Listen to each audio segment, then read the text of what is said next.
Bueno, es un gusto muy grande estar hoy celebrando un nuevo número de huellas, psicoanálisis y territorio, el 9º.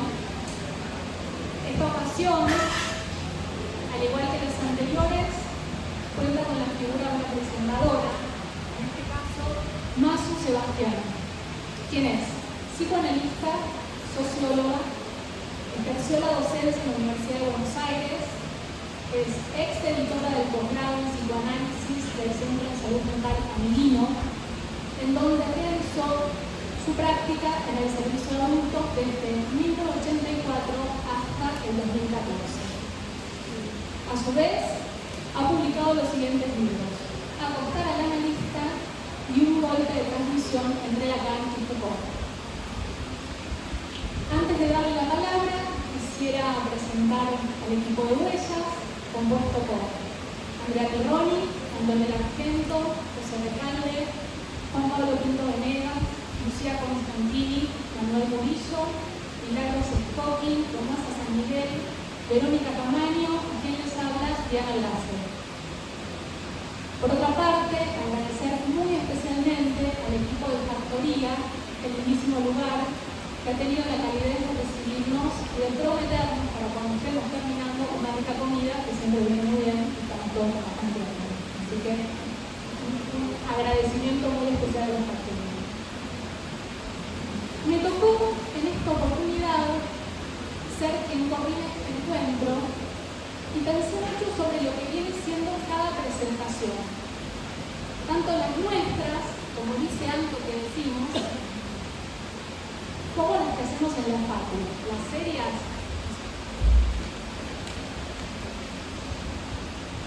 En Un golpe de transmisión, libro que me acompañó en el recorte de lo que hoy quiero conversar, libro precioso, además, muy recomendable, muy ameno, fresco, donde logra una muy linda interlocución efectiva entre los autores, y que me hizo de prefacio.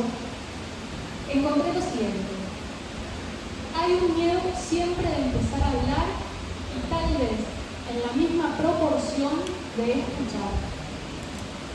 En ambos casos se impone atravesar un umbral ligado al desconcierto de lo que un discurso puede llegar a producir. Es el peligro del inesperado. ¿Avanzamos a pesar del peligro del inesperado? Bien. En este repaso estaba, y resultó que tuvimos la enorme fortuna de escuchar hace una semana a Cintia acá en el apellido que se Gracias. No sabemos exactamente qué fue, pero los comentarios posteriores daban cuenta de una experiencia en sí misma. Es como si esta lectura de los presentadores fuera el ingrediente que termina de sazonar a cada número de la revista. Nosotros la leemos, recibimos órdenes de aparición de escritos, trabajamos con los autores, buscamos citas que acompañen, laburamos, no hay duda, laburamos. Pero esa posición tercera que trae él o la presentadora deviene cada vez una ocasión de trabajo y de decantación para todo lo que es la continuidad de los números que se van publicando. Entonces pienso que algo pasa porque somos varios conversando y quizá de eso es de lo que quiera hablar un poquito.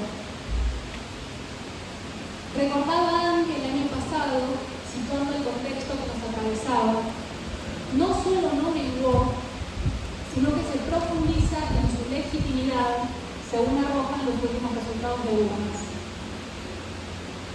Me interesa especialmente la pregunta por la legitimidad, porque me cuesta mucho construir un camino que explique la cultura de la crueldad. El otro día Cintia dejó una pregunta que insiste: ¿cuál es el antónimo de crueldad hoy? Ella y varios de los que allí estábamos intuimos que no se trata de la ternura. Entonces acerco esta otra cuestión de la legitimidad. Me encontré con un texto de investigadoras del CONICET que se llama Los discursos de odio como estrategia de las nuevas derechas. Un aproximación a los límites de la libertad de expresión en el entorno digital de Bianca Muruga y Milagros Varela. Dicen sobre el mercado de la crueldad que ha logrado que la crueldad obtenga valor de exhibición y que esto se da porque las fuerzas políticas arman legitimidad social con estos sucesos. Entonces sería que la exhibición de la crueldad se la toma como hecho para armar legitimidad social y este es el corazón del avance de los discursos de odio. En este aparato, los medios de comunicación y sus tecnológicos son enclaves fundamentales que a su vez retroalimentan las fortunas de quienes comandan los medios de comunicación. Este pareciera ser el circuito por donde se mueve la cosa, digamos. La exhibición inscribiendo legalidad. De hecho, la mayoría de los autores interesados en la pregunta por la vigencia de los discursos de odio y el avance de las derechas sostienen los orígenes de líderes de estos movimientos en personajes mediáticos cuasi bufonescos, paroxismos de la exhibición. Algo pasó que hizo que el prójimo devenga una vez más amenaza o indiferencia. Desde ya, esto no es nuevo. Lo nuevo radica en cómo se disemina el impudor. En este contexto trabajamos, atendemos, leemos, escribimos, vivimos. En este número de huellas, yo creo poder pescar tratamientos para la crueldad que menoscaban el peso que ésta puede tener y así se posiciona otro orden de legitimidad. Lacan, a la altura del seminario 19, número 71-72, dirá que el ayuno, significante amo, hay que abordarlo donde se lo dejó librados sus talentos para ponerlo entre la espada y la pared. Ese significante primario traza del cuerpo, organiza modos de goce que no están exentos de sus épocas. En estas huellas hay testimonios de cómo la operación del discurso analítico quita dosis de goce. Incluso, dirá Lacan, el goce solo sobrevive si su repetición es vana, es decir, siempre la misma. La operación del analista oferta la oportunidad de disolver ciertos goces. Y esto no parece ubicarse solo por la lógica de la ternura. Pienso entonces hoy a la crueldad como un significante amo. Entiendo que la orientación viene siendo ponerlo contra la espada y la pared, cada vez, en cada época. Lacan dirá sobre la cultura que es una plaga y que solo podemos expulgarnos, pero también agrega que nos despabila. La crueldad es añeja, pero una cultura de la crueldad suena a algo que cuenta con nuevos andamiajes de propagación. En Clínica Psicoanalítica ante las catástrofes sociales, el libro que me facilitó Anto y a quien estoy muy agradecida, se habla de que estaríamos ante la presencia de una condición civilizatoria inédita que arroja seres esparcidos. Lo que arma comunidad se licúa. Entonces vuelvo esta noche y a cada oportunidad de hacer encuentro. Los autores que escriben en este número creen en el prójimo. Creen que vía la historización se recorta el trauma para cada quien y que si eso es respetuosamente escuchado, algo cambia, algo cambió y es muy probable que siga suscitando cambios. Esto tiene que ver con la ternura, sin lugar a duda, pero la contienda requiere entender que el suelo moral es otro. En la medida en que se crea que este presente solo trae formas ayornadas al malestar intrínseco de la civilización, esta es mi idea, se pierde la ocasión de pescar por dónde intentar algo inédito frente a modos inéditos de deshumanización. Ante este panorama, interpela la desolación que a veces se traduce en impotencia. En esos momentos, sugiero mirar hacia atrás y hacer el acto de memoria más delicado que se pueda. Eso también hace comunidad con quienes son nuestros predecesores, aquellos con quienes hacemos filiación. Este año toca rendir rendir nuestro homenaje, que es un recuerdo nunca tan vivo, a dos maestras, Mirta Castillo y Julia Esto, dos decididas, si me permiten la expresión. Sabemos que sufrieron de crueldades y también que siguieron pensando cómo desmantelar cada vez las cuotas de sí mismos con las que se toparon. Cuando la cosa se pone pesada, arrullarse en el recuerdo de sus risas cambia de adelante. Somos herederos de un psicoanálisis comprometido con el sufrimiento del otro humano. Ese es nuestro faro. Esta cita hace de síntesis para leer estas huellas. Y le paso ahora la palabra a Masu.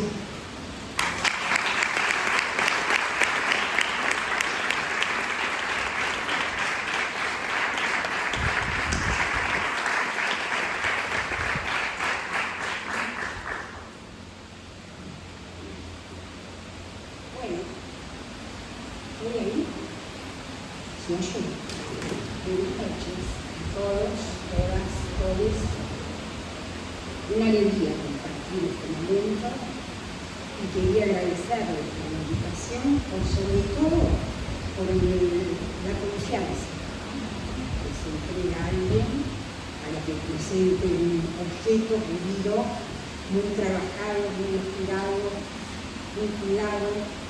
Entonces eso fundamentalmente les agradezco. Escribir en principio significa escribir una lectura. Imprimir un corte sobre ese otro texto que se está leyendo, cuando afectados por algo que nos golpea, empiezan a venir asociaciones, dejando nacer un cambio en el curso de lo que venía.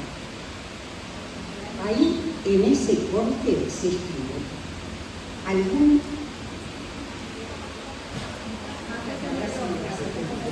Hola. No sé lo puedo poner. Sería mejor los papeles. A ver, vamos a ver.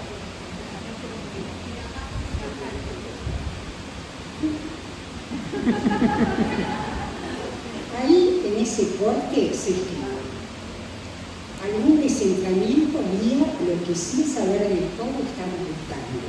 Probablemente sepamos que algo buscamos, pero generalmente no sabemos qué. El proceso de producción nos va llevando por desvíos, atajos, vueltas en círculos, demorando lo que tenemos para decir. Porque decir es hacer. Siempre huele a riesgo y le tememos. Una lectura distraída hace que algo se vaya escribiendo mientras leo. Es el desafío que se acepta en esta revista Huellas 9. Se escuchan distintas voces que susurran desde distintos recorridos, lo que enriquece el pasaje por la formación. Lo que da la clave es el de qué posición se escribe. No es tanto contar con más o menos saber, sino si lo que se escribe concierne o no a quien firma un escrito. Al leer, siempre atiendo al modo de comienzo. Me quedó resonando aquel ¿con qué tierra arrancan ustedes de Lacan? Con el que nos interpela a los analistas. Arrancar es una palabra equívoca. No es solo empezar o comenzar, es también extraer, como sacar un fruto de un árbol. Para arrancar hay que hacer un corte. Lo piensa así también Italo Calvino, cuando dice que cuando se escribe, al elegir un principio, se dejan de lado muchos otros. Por tanto, el camino de la escritura está determinado por lo que se pone a perder. Por esa sola razón, aunque hay muchas más, la práctica de escritura que hace experiencia en esta revista nos forma a los analistas. Se entra la revista por una composición de Adriana Canciolco, que nombra Sosteniendo Sostenidos. En un solo golpe se nos tira en la cara la rotura, la fractura. No solo es una tapa, es una escritura. Un decir que podría ser tomado como epígrafe. logrado es un abrepuertas que nos lleva derechito a la cuestión que nos interesa en esta revista. Nos juntamos con Adriana, fue una buena idea, y durante la conversación ella me fue diciendo cosas que yo fui anotando. Hay algo que me sucede, me dijo, y si no lo pongo en un cuaderno, en una tela o en un algo, reviento. Así surgen sus bocetos y los va trabajando. Cuando le dijeron la temática de la revista, le surgió una pregunta: ¿cómo sostenerse en un territorio roto? Como su cabeza funciona como imagen, que me dijo, y la iconografía de huellas es un mapa, le surgió cómo graficar el territorio.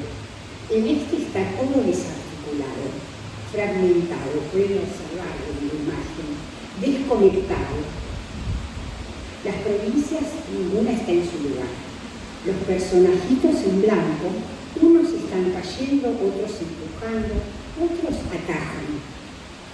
A medida que hacía los bocetos, le fue sacando fotos, y el que se eligió finalmente para la revista fue el que deja ver la sombra, en el que las piezas todavía no están pegadas. Muchas veces lo acompaña creando textos escritos. Le pedí uno pequeño para traer hoy. Ahí va. La técnica de collage se basa en utilizar fragmentos, material de descarte, para formar con las partes una nueva imagen. Al pensar la temática, sentí la fragmentación, la ruptura, un territorio que se desarticula. Pierde el poder de la unidad, a mi parecer tan necesario para avanzar. Así, en este escenario, los que lo habitamos vamos tejiendo una trama que nos permite sostenernos, hacer por donde siempre alguien tiene el empuje para lograr un objetivo, donde nos vencemos por momentos frente a las dificultades y siempre hay alguien dispuesto a cobijarnos para poder reconstruir lo necesario y cimentar un territorio mejor. Fin del fragmento de Adriana. Tiene razón Deleuze, hay afinidad entre el acto de resistencia y la obra de arte. Huellas tiene una política de resistencia. Al igual que los que escriben con lo real, como dice Tamara Camansal, Adriana va haciendo con lo que hay. Derrida llama virus a esa interrupción que va introduciendo un desorden, altera y en consecuencia modifica la escritura. Porque no hay obra que no esté escrita, aún la visual. No hay ningún arte que no esté textualizado. Siempre lo hay por el efecto de espaciamiento que implica ya una textualización. Sosteniendo sostenidos me tocó. Me hizo ver crudamente a mi país de hoy y me dolió. Es una escritura que precipita en acto la que se va produciendo paso a paso en la revista. La editorial nos dice que Huellas es una ocasión para juntarse mientras hace lugar a que algo sea escuchado como un latido de algo nuevo. ¿Qué están haciendo? Involucrados, los dispositivos responden al malestar que nombran espanto, es fuerte, espanto en el que venimos remando.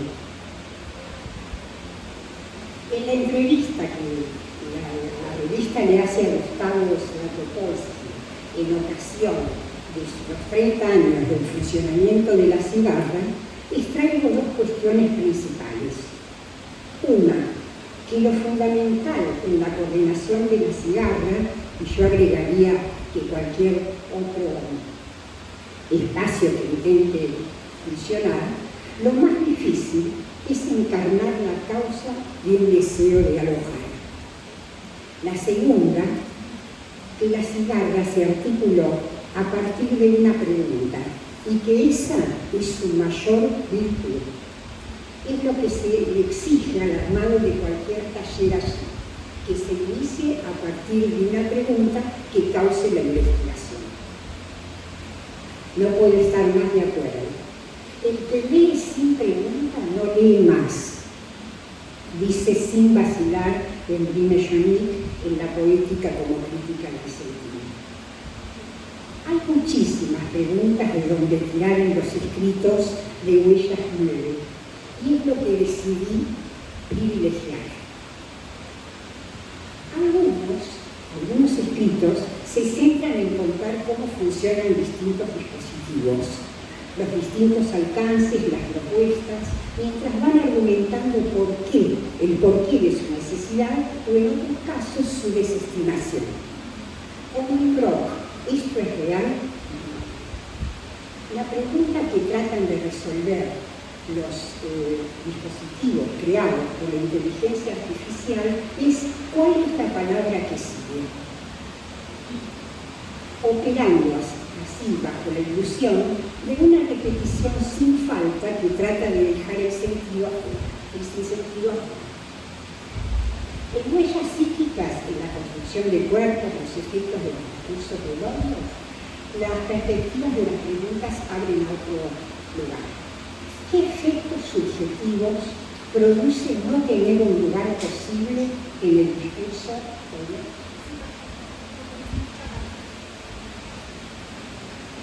¿Qué efectos subjetivos produce no tener un lugar posible en el discurso social dominante? Ante el desamparo proponen intervenir desde la institución de la ternura, que la entienden como un dispositivo social que abriga, permitiendo contrarrestar los efectos de la violencia simbólica.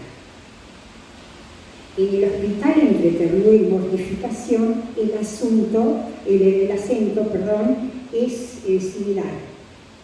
Acuden a referirse a Ulloa cuando hablaba de la cultura de la mortificación. El tercero de apelación en dispositivos intermedios plantea que en un entramado social que expulsa, los dispositivos se constituyen en instancias de alojamiento y acompañamiento. Creación de un dispositivo que aloje en tiempos de rendimiento, juegos, taller de juegos, en el centro de salud mental, crearon el taller en la salita de espera, mientras los niños y los adolescentes esperan a ser atendidos. Los observaban con los celulares aislados y entonces armaron un espacio compartido. Parece que funciona, ya que los chicos empezaron a llegar cada vez más temprano. De ahí surgió la creación de la juegoteca.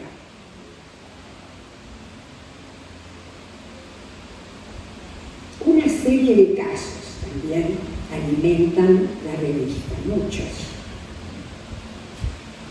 Fue lindo leerla para mí porque me sentí como reconocida en mis tiempos de Mozart.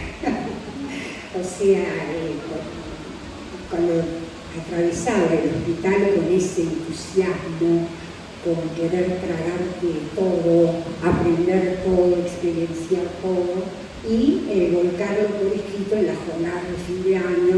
O sea, ese tono me hizo bien de encontrarlo. Por ahí uno después va escribiendo de otras maneras, los intereses cambian, pero yo creo que había un germen, por lo menos para mí, de toda mi formación.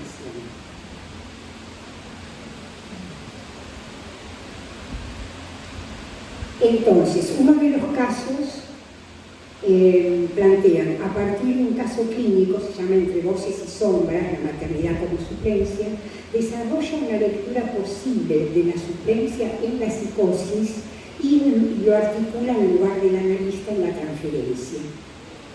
Paranoia y transferencia en lugar posible desarrolla ciertas particularidades de esta clínica de la paranoia y dice que más que se requiera dar respuestas, lo que se precisa es una disposición por parte de los terapeutas, que estén dispuestos a aceptar y no saber, y subrayo, y a sostener una presencia no intrusiva. Me parece una indicación clínica a considerar. Otro caso es cuando en el enlace amoroso se pregunta qué ocurre cuando las exigencias internas o externas superan las posibilidades de tramitación psíquica ante la ausencia de ese otro amoroso. Lo trabajan con dos mamás, una por su exceso de catarsis y la otra por un silencio arrasador. Toman esas dos situaciones. Toman, no, toma, porque es una sola autora, digamos.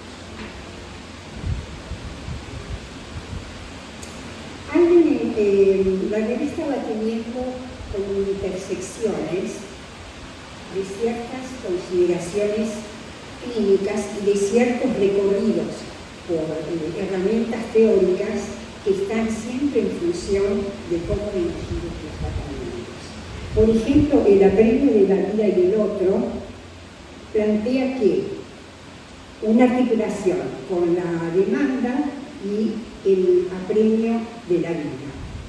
Dice, bajo la forma de un relato o una palabra, en la sesión analítica ingresa el apremio de la vida, como toda palabra dicha ingresa a la estructura de la demanda, y como toda demanda es una demanda de amor. Lo primero que se pone en juego es ser escuchada y reconocida. Detengámonos un momento en una secuencia de uno de los casos, el último, que tomo, que hay muchos. La analista se llama la recuperación de un hombre. La analista piensa en la clínica en la infancia como una trenza entre palabra, cuerpo y transferencia. Se deja enseñar por G, un niño de 8. Ante la pregunta que le inquieta, ¿por qué todo niño se ve movido a reescribir su historia bajo la forma de un relato que le permite retornar de una manera nueva al origen? Eso es su preocupación. Y ahí nos dice cómo opera. Construimos juntos, con G, un tiempo para leer y reescribir. Me pide jugar con ladrillitos y arma un cuadrado cerrado. Es una cárcel, dice el niño. Su papá estuvo preso antes de que él naciera. La analista le pregunta si sabe por qué razón. Le contesta que no sabe. Trazar un cuadrilátero en una superficie es abrir una ventana, no una imagen. Un cuadro, en este caso el cuadrado con ladrillitos, armado por el niño, es primero un acto de apertura. Se trata de crear bordes en una superficie sin bordes, los bordes de un agujero. La historia, entonces, no es anterior a la ventana, señala Eric Porsche en uno de sus libros sobre transmisión, que está leyendo, mientras lo escribe, un tratado del primer teórico de la pintura, Alberti, y que a su vez habría dicho: primero trazo en la superficie a pintar un cuadrilátero del tamaño que quiero. Hago ángulos rectos y construyo así lo que es para mí una ventana abierta con la cual se pueda mirar la historia. Esta es la condición para que algo no solo se mire, sino que también se lea, se cuente, se narre. La historia entonces es una creación de la ventana. O sea, la secuencia sería: el niño arma el cuadrado y tras cartón asocia. Es una cárcel, etc. Entonces, es esa apertura hecha en transferencia, lo que determina que el niño pase a ser actor de la historia. Entonces, el analista ya estaba en la historia del sujeto, como lo formula Lacan. Una frase compleja de atrapar, como es siempre lo retroactivo, ¿no? El tiempo retroactivo que hace a lo psicoanalítico.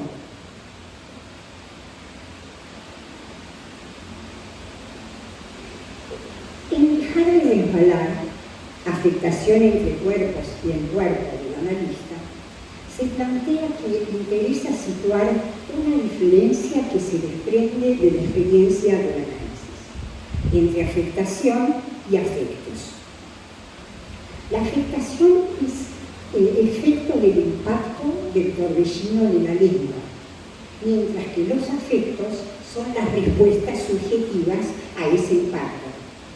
Frente a las consecuencias, las respuestas frente a ella delimitadas por fantasma y pulsión. En ciertas presentaciones, cuando el significante no hace cadena, nos encontramos con cuerpos agarrotados por el dolor que no encuentra cómo olvidarse. Proponemos que ese dolor solo encontrará palabras que a veces operan a través del silencio si antes es alojado, depositado en el cuerpo del analista que testimonia con su afectación que ha entrado en retroacción en el cuadro. Establecen una diferencia importante entre lo que es el cuerpo subjetivo del analista y el cuerpo dispuesto a la inscripción de los pasos de un análisis. Infinitos sesgos, como escuchan, supongo, por donde intereses singulares van marcando rumbos en un derrotero compartido.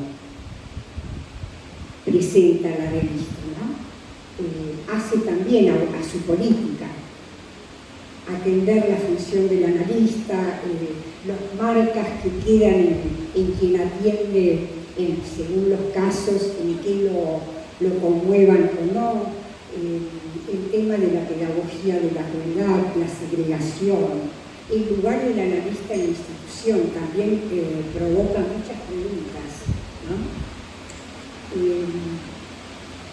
A veces quieren hacer coexistir institución y posición del analista. Y es siempre, no hay relación sexual. Hay que trabajar haciendo lugar a un hueco con el deseo del analista y que llegue hasta donde pueda llegar. No son entrecruzamientos, en tal caso sería una aporía. Pero bueno, me parece importante porque sí, hay una lucha ahí para trabajar. Pero siempre que se escribe, a mí me enseñaron, se tiene una lucha. Mucha resistencia con el tema del tiempo. ¿Cómo voy hablando? Estamos en 30, wow. Bueno, se lucharon.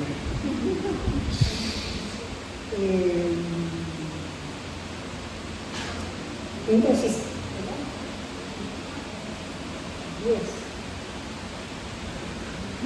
¿están cansados?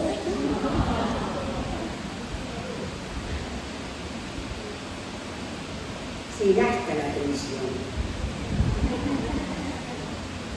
Y con toda la familia. Bueno, hay muchos trabajos, por ejemplo, sobre la temporalidad. Hace bien un decir de Lacan, es el psicoanalista el que va a soportar el hace falta tiempo. Y les resulta importante preguntarse por cuáles son los límites de los tiempos lógicos y cómo podemos, dicen, introducirlos en la práctica hospitalaria cuando los límites temporales están fijados de antemano. Así también se comparte esta inquietud en tiempos lógicos y cronológicos de las internaciones con una problemática similar. ¿Cuál es el lugar para la subjetividad de alguien? más allá de las exigencias médicas, no nos olvidemos, de su origen, de las instituciones, ¿no?, de salud mental. Andrea, oportunidad. Aquí la oportunidad se entiende como la que ofrece el análisis al producir un vacío.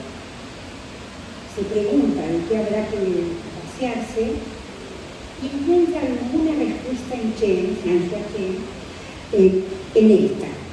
Por doquier lo lleno constituye lo visible de la estructura, pero el vacío estructura el uso.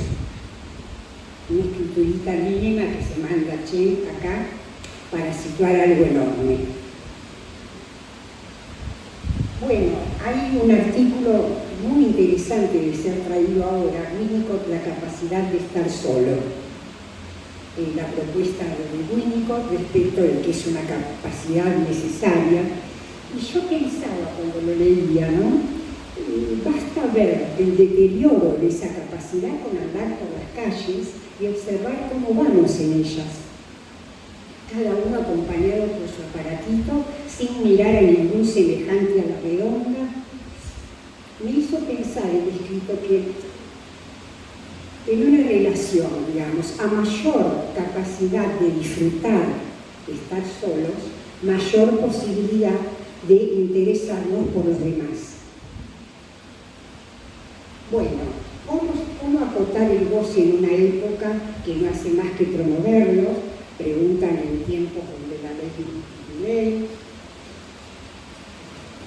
Hay un poema que ella le pregunté a Aida qué hacía y me aconsejó muy bien, que haga lo que quiera.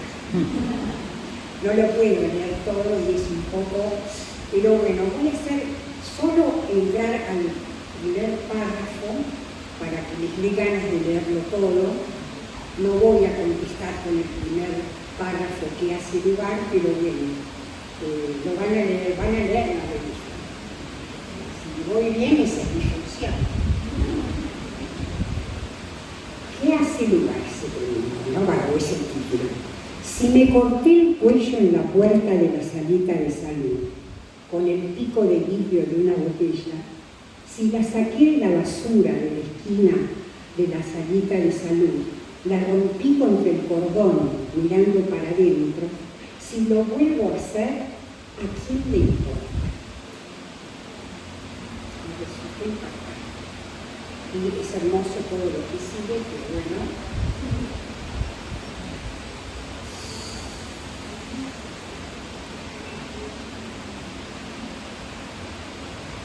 Muchos de los escritos se centran de distintas maneras en situar la actitud ante la muerte. La renegación, que se hace vista desde el siglo XX, y la degradación de los rituales en todas sus infinitas consecuencias, la ética en juego en el debate sobre la eutanasia, cómo intervenir cuando se trata de pacientes terminales, lo que lleva a pensar en la vida misma. ¿Qué entendemos por vida? Es el núcleo central del debate sobre la eutanasia. Ficciones terminales, todos estos escritos abordan estos temas, la dimensión sociopolítica del duelo, saber sufrir después de amar, un trabajo de duelo en análisis, nos deja una referencia preciosa de Silvia Bleichmann.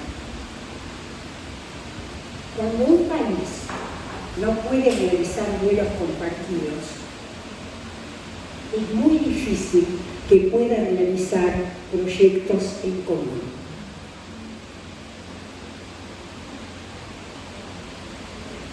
Entonces, la editorial creo que también dice, la voz de los analistas que pasan por huellas permiten sostener un deseo y apostar a la causa colectiva de inventar otros modos de lazos. Esta apuesta a la transmisión se ve también en los homenajes agradecidos a Julia Elfroth y Mirta Castillo por todo lo que han dejado a su paso. Huellas atesoran esos legados.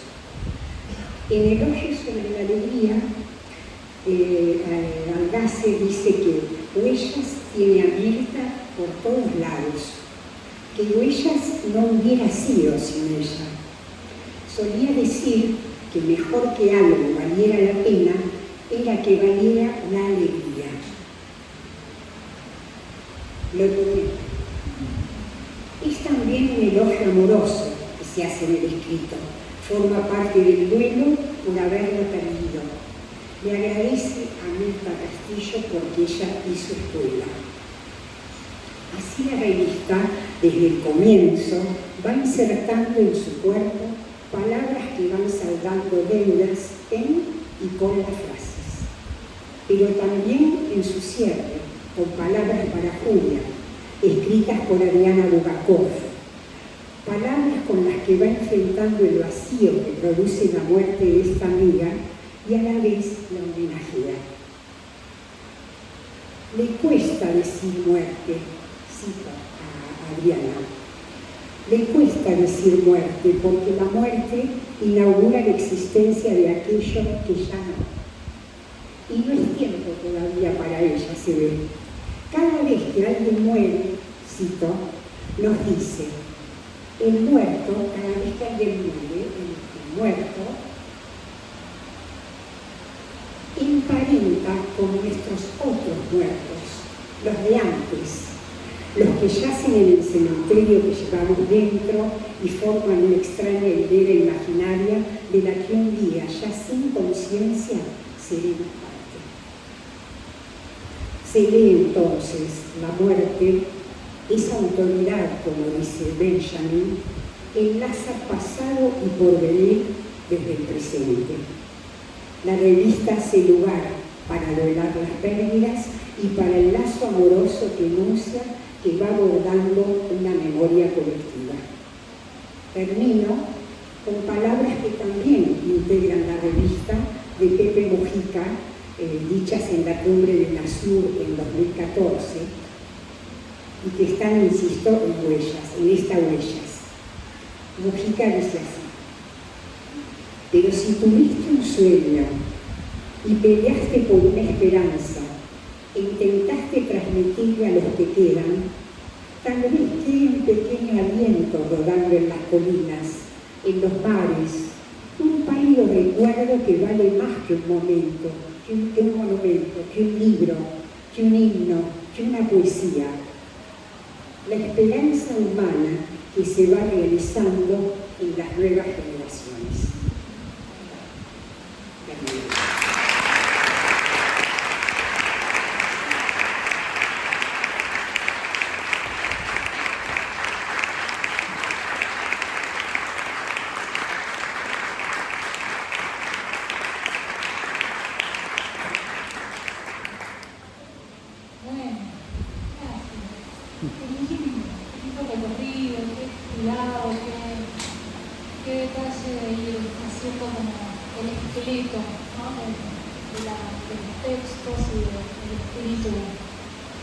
Armando alrededor de esta bolsa nueva. La idea, como siempre, es abrir un momento de conversación, de diálogo, de ganas, algo que haya resonado.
Yo no tengo ningún tipo de parentesco con ella, pero estoy a favor de los trabajadores. No, mirá que pasé, lo que pasé. Y bueno, hay olvido por suerte. Así que les quiero agradecer. Y les quiero agradecer que estén hoy acá, compartiendo y celebrando esta nueva Huellas.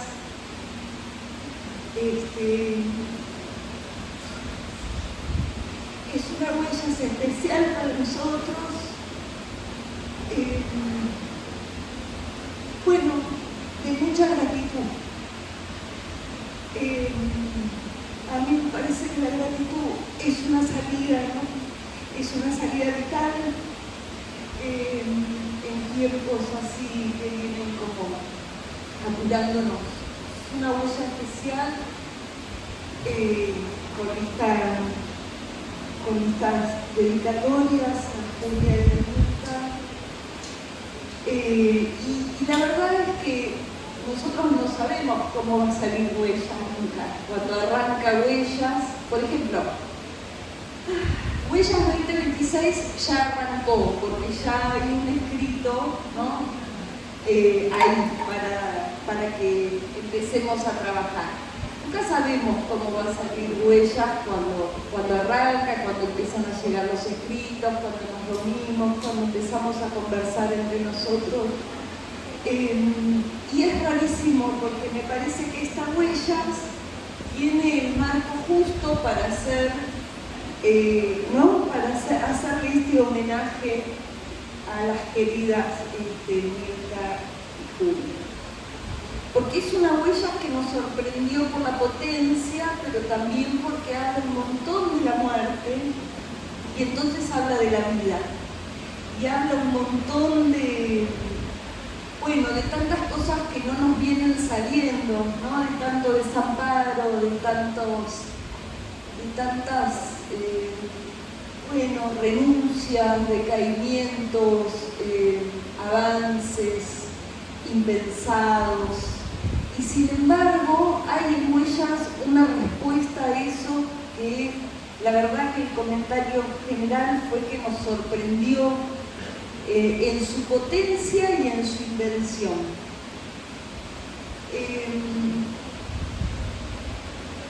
Entonces me parece que la gratitud es una salida y que las pasiones tristes son una cobardía, no la tristeza, ¿no? Las pasiones tristes, eso que disminuye la potencia actual.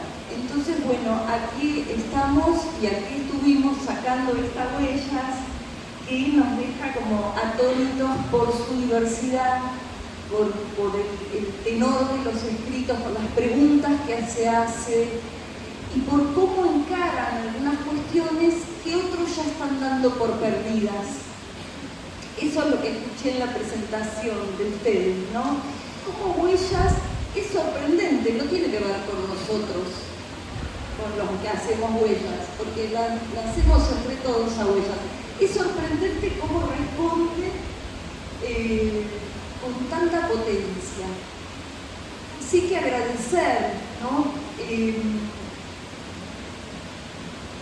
Iba a decir que es una alegría que haya tantos jóvenes, pero yo tiendo a enojarme mucho cuando se carga las tintas sobre los jóvenes. Miren, cuando hacemos Huellas, jóvenes somos todos. Es nuestro antídoto. Así que no se trata de edades, se trata de pensar algunas respuestas y de no caer en esa miseria que si no nos empieza a envolver.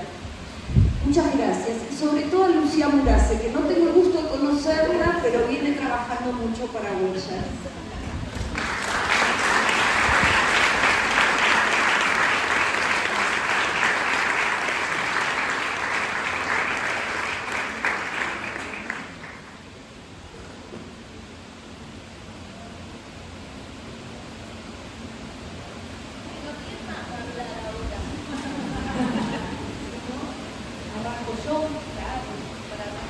Para romper un poquito bien. No sé.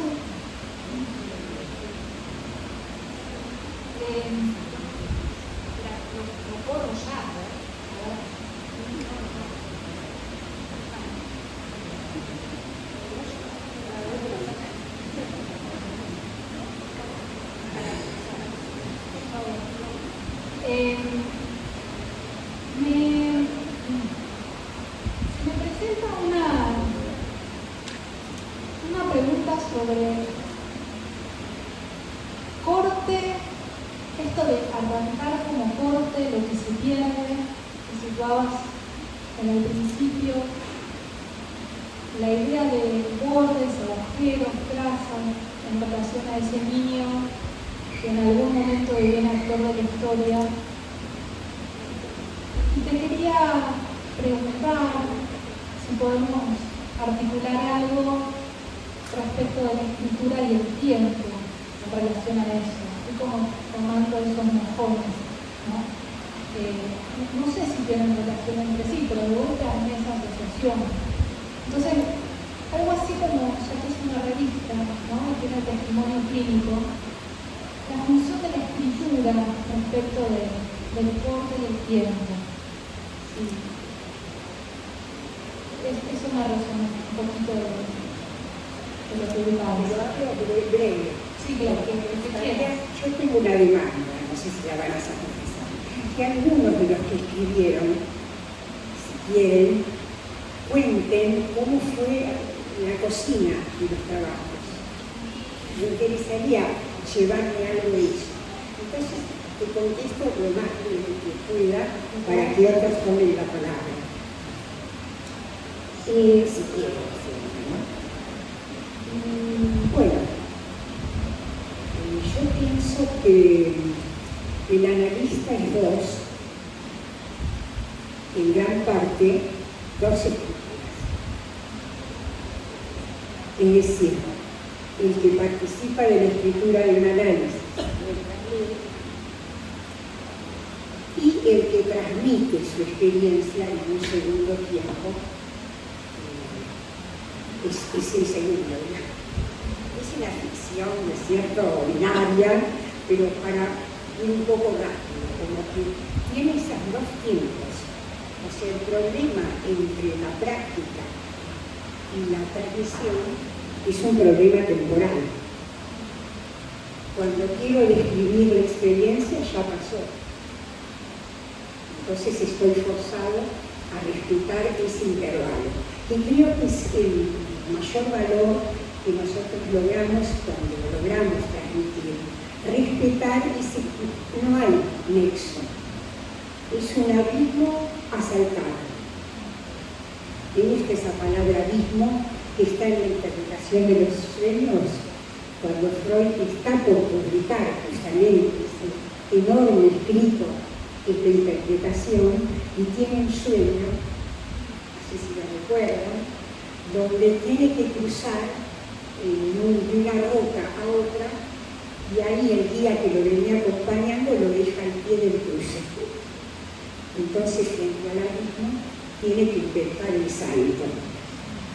En ese sentido es hueco y es tiempo, porque en el escenario 21 Lacan dice que el tiempo es el acto.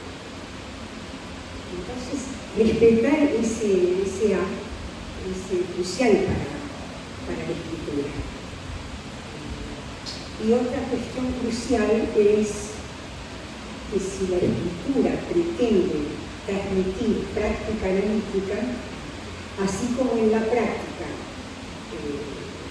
el significante de la falta de otro, perdón por el tecnicismo, articula el no hay.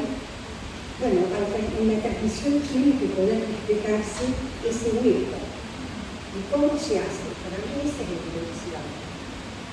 Si no puedo hacer otro tipo de escritura, que estaría muy bien, pero para mi criterio no es.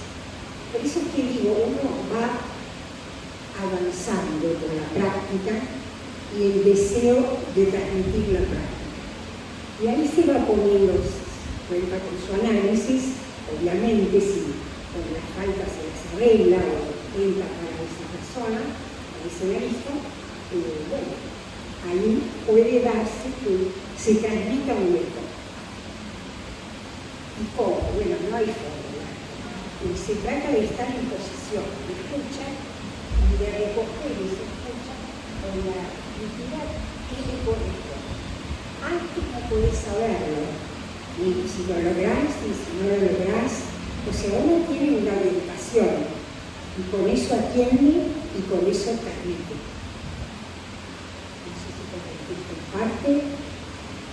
Los chiquitos me parece que sí, alguien va a hacer otra pregunta. Me parece que no, por ahora. ¿Hola? ¿Sí?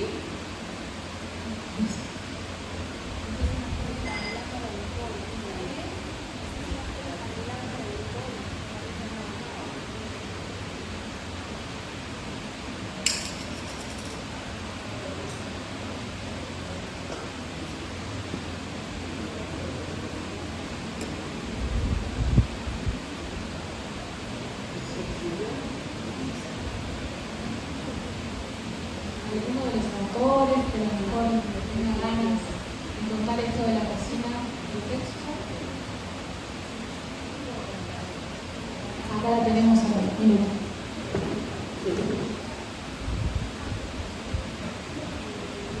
Gracias.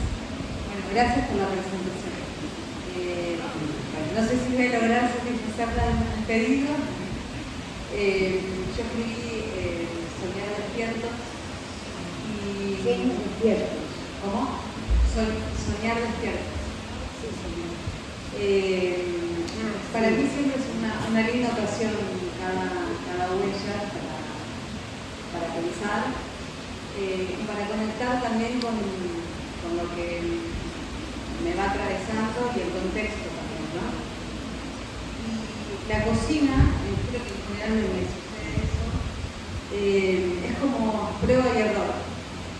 Es literalmente una cocina porque es probar algo, no sé, creo que este año se me había ocurrido hablar sobre el análisis y lo materno, ¿no? Y la figura del analista en relación a, sí, como lo materno, ¿no? Y probé y sentí que no funcionaba.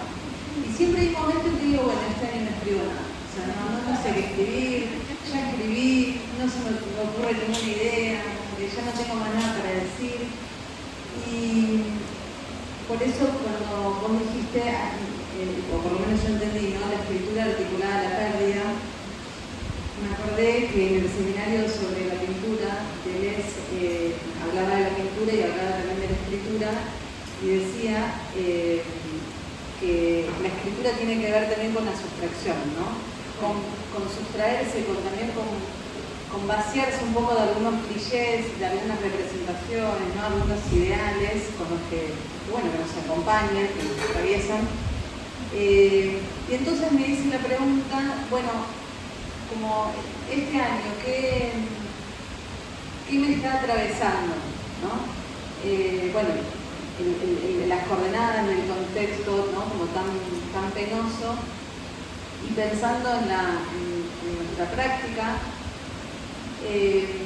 dije las preguntas que voy escuchando y que me van tocando. Entonces dije, bueno, ¿por qué no tomar algunas preguntas que me dejaron resonando, los pacientes que me atravesaron, que me tocaron, que quisieron preguntarme, también preguntas que he escuchado de colegas, y dije, bueno, escribo sobre las preguntas, ¿no? Como quizás algo más suelto, ¿no? Y probé, empecé a probar y dije, bueno, acá como que es ese momento que uno empieza a escribir algo y no sabe. Me gustó lo que dijiste, Tomasa, que huellas nunca sabemos, ¿no? Qué va a surgir, hacia dónde nos va a llevar, qué vamos a producir. Y bueno, creo que cuando empecé a escribir me llevó hacia algo que yo no había pensado, ¿no? Y me parece también lindo. Creo que esa podría ser más o menos mi cocina.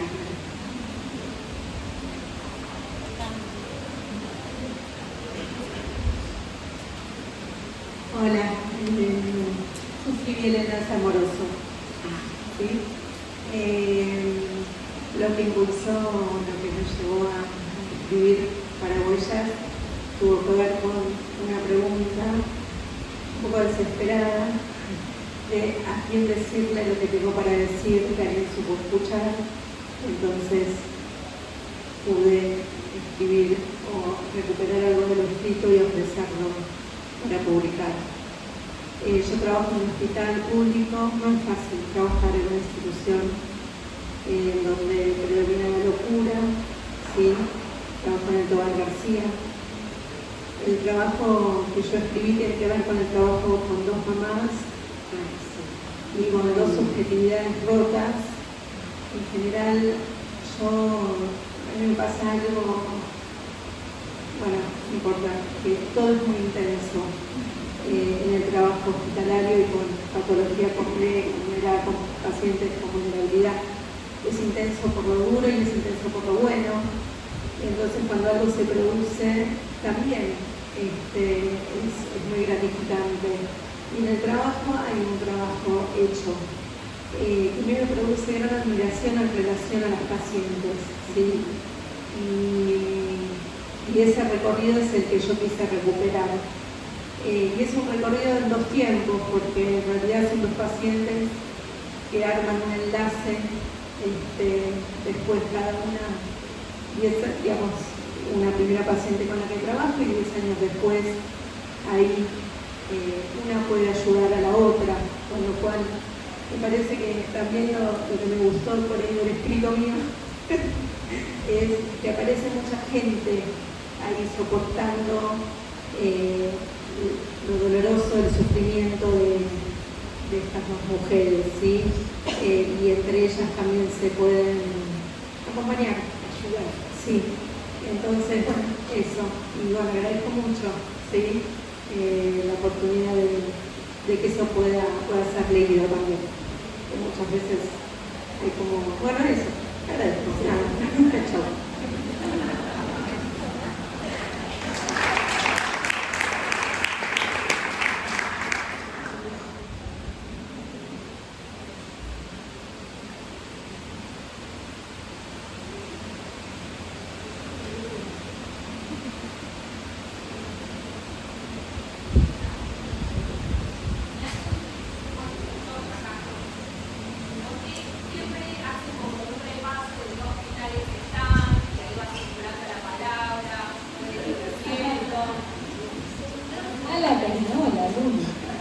Pero cómo no, me encantó.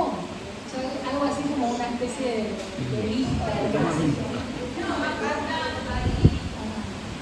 ¿A quién tenemos del Acerino? ¿A quién tenemos del Tobar? Muy bien. A ver. El Bonaparte.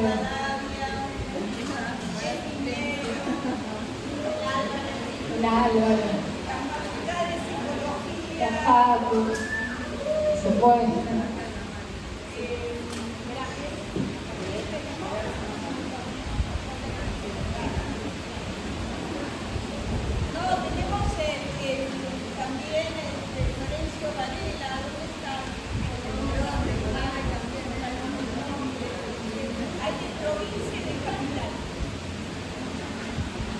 Bueno,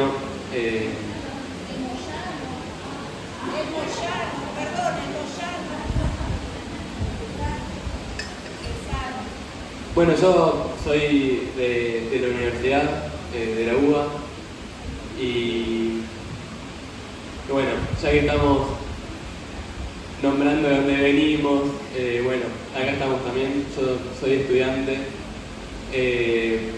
No quería dejar de rescatar lo entusiasmado que nos pone, que haya escritos desde la amorosidad, que se acompañen al mismo tiempo de estos lugares de encuentro, que la juventud sea acto, que sea, creo que también cuando se escribe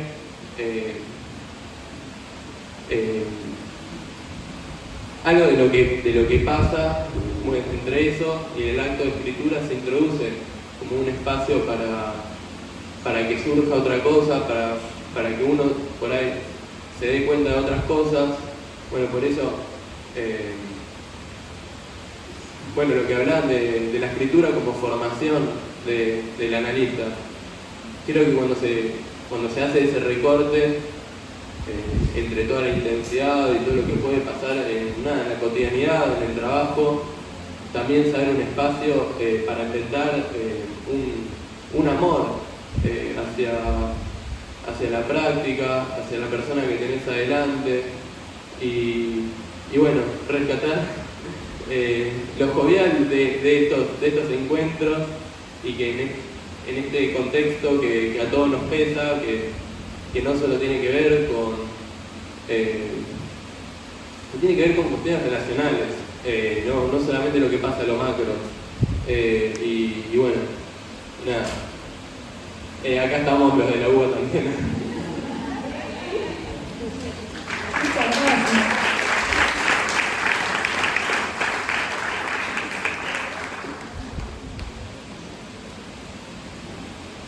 Nancy dice que hay viejos muy jóvenes y jóvenes excesivamente viejos. Como decía antes Tomasa, no es una cuestión de edad, yo creo que es una cuestión de deseo.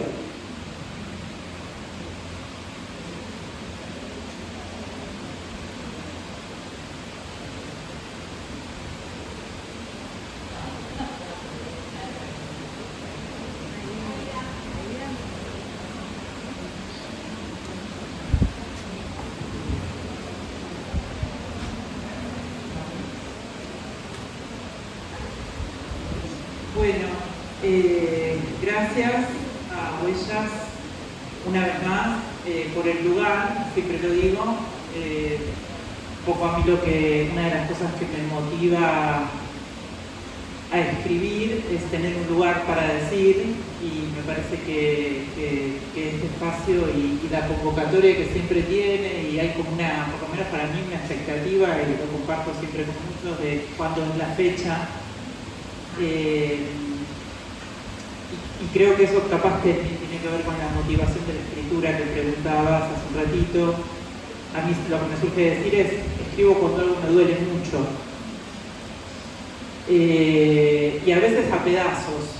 La poesía para mí un poco tiene que ver con eso, ¿no? Cuando todavía no tengo cómo relatarlo, ni lo puedo enlazar mucho, ni sé bien lo que estoy haciendo, ni sé para dónde agarrar. Tiene que ver más con el no saber, y entonces largo algunos pedazos así medio en carne viva, y eso me ayuda a seguir pensando. En este caso lo que escribí es algo en lo que sigo pensando y sigo trabajando. Me parece que es un modo de darle voz a situaciones que si no quedarían invisibilizadas. Para mí, todos tenemos un poco un nudo a la garganta en este tiempo, ¿no? Cuando hablamos, eso es algo que también quería decir. Y me emocionó cuando leíste, por eso te dije, lee lo que quieras, porque a mí me interesa el recorte también, es otro caso ya, ¿no? Algo ahí que se leyó y que a mí me impactó de otro modo. Y creo que una de las cosas, Tomás preguntaba, bueno, ¿por qué convoca, ¿no? La escritura? Yo ya estoy pensando algo que escribí para el Huellas del año que viene, no importa, lo guardo. Creo que tiene que ver con que es un espacio en el que uno puede escribir de distintas maneras, ¿no? Que haya apertura a eso, y eso me parece que permite descubrirnos. Y también otra cosa que quería decir es que me parece que necesitamos producir conocimiento. Sacar esa idea de que los que pueden producir conocimiento son solo los científicos. Necesitamos producir conocimiento sobre lo que nos está pasando, y lo tenemos que hacer nosotros. ¿Quiénes vamos a esperar que lo hagan? Es urgente en relación al tiempo, ¿no? Eso es urgente. Entonces animémonos a decir lo que estamos haciendo y lo que no sabemos cómo hacer, y capaz vamos escuchando, leyendo, vamos armando y empieza a surgir otra cosa. Es necesario escribirla. Bueno, eso.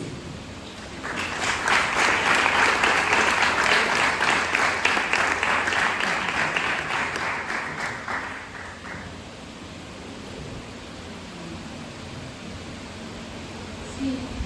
Otra mano por allá.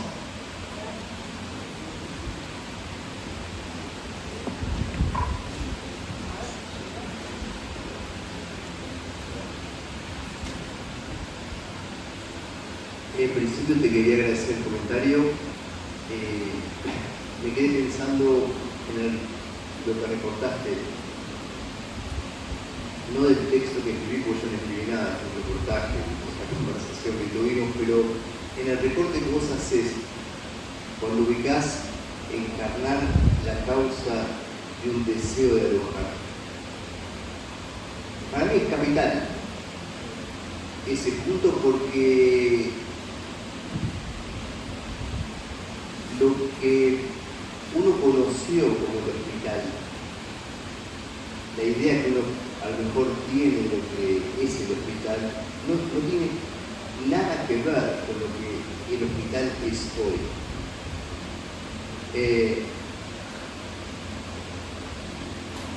Sobre todo, no por el hospital en sí, sino por cómo la tecnociencia muerde el discurso, y entonces ya la gente no puede concurrir al hospital a demandar nada.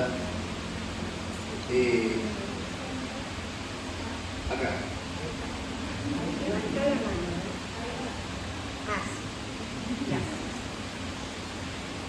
La demanda ya no es espontánea, no puede ser espontánea. La demanda espontánea es rechazada porque tiene que llamar por teléfono a un sistema centralizado que hace la derivación vía computadora por lo que se llama sigeos, y entonces nadie te avisa que vos tenés un paciente esperando porque a vos te corresponde abrir la computadora y mirar, etcétera, etcétera, etcétera. Hoy el lazo social en lo que tiene que ver con la demanda hospitalaria funciona de una manera absolutamente cortada del lazo. Entonces, es necesario una primera operación sobre eso, y es que la gente, los que trabajamos ahí, uno no se transforme naturalmente en el autómata que de alguna manera opera de manera automática. Vos abrís la computadora, nadie te avisa que hay un paciente nuevo. Si ese paciente no está anotado, a nadie se le ocurre golpear la puerta para ir a preguntar dónde está la persona que le corresponde. Todo eso está en juego hoy. Entonces, me parece que no responder de manera automática y tomarse ¿cómo nombrarlo? Poder ubicar que la única manera de recibir algo de ese dolor es a partir de un deseo de alojar, y no tiene en absoluto algo que ver con cumplir la demanda del amor. Eso.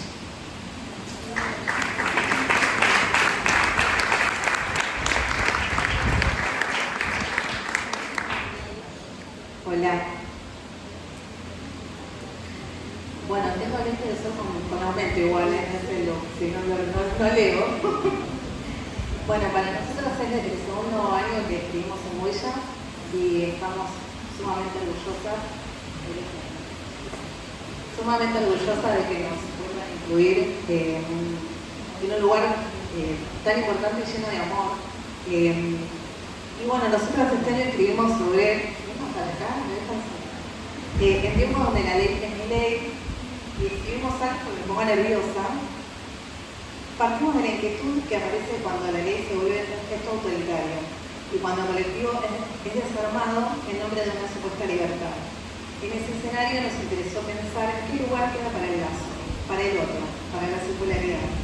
Este trabajo es una forma de resistir el empuje de cada uno por su cuenta y de recordar que pensar juntas, juntos, juntes, también es una forma de producir comunidad. Nos venimos a dar respuestas cerradas, no venimos a respuestas cerradas, sino a sostener preguntas que nos permitan seguir trabajando. Bueno, este trabajo fue como una catarsis que hicimos en tiempos que están corriendo, ¿no? Así que bueno, queríamos agradecer el espacio que nos dan y el lugar con tanto cariño.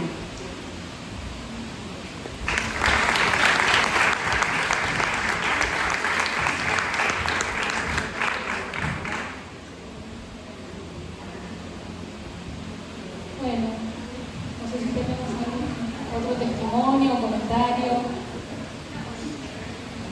Si ya vamos cerrando esta presentación. ¿Estamos? ¿Vamos a poner algo rico entonces? Bueno, Les agradecemos muchísimo la presencia.